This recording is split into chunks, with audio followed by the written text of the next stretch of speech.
সেজে উঠছে শ্রীরামপুরের Saint Olaf church আসন্ন বড়দিনকে স্বাগত জানাতে।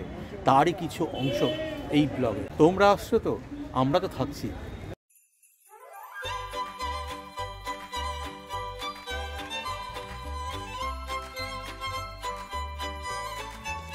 ইতিহাস প্রসিদ্ধ শহর শ্রীরামপুর, এবং একসময় যে সেটি ডাচ উপনিবেশ ছিল সেটা আমাদের অনেকেই জানি। শ্রীরামপুরের গভর্নর ওলে বাই এই চার্চটি নির্মাণ করেছিলেন, কারণ তিনি স্থানীয় প্রতিবাদী জনগোষ্ঠীর জন্য একটি বিশাল গির্জা তৈরি করতে চেয়েছিলেন।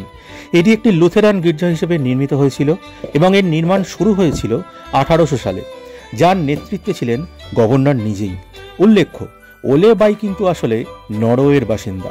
গভর্নর ওলে বাই 1805 সালে মারা যান এবং গির্জাটি 1806 সালে সম্পূর্ণ হয়, যা তার মৃত্যুর 1 বছর পরে।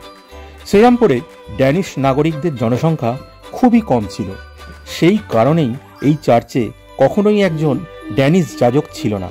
পরিবর্তে পরিষেবাগুলি ইংরেজ ব্যাপটিস্ট মিশনারিদের দ্বারা পরিচালিত হয়েছিল, এবং তাদের মধ্যে সবচেয়ে বিখ্যাত ছিলেন উইলিয়াম ক্যারি, জেসুয়া মার্সম্যান এবং উইলিয়াম ওয়ার্ড।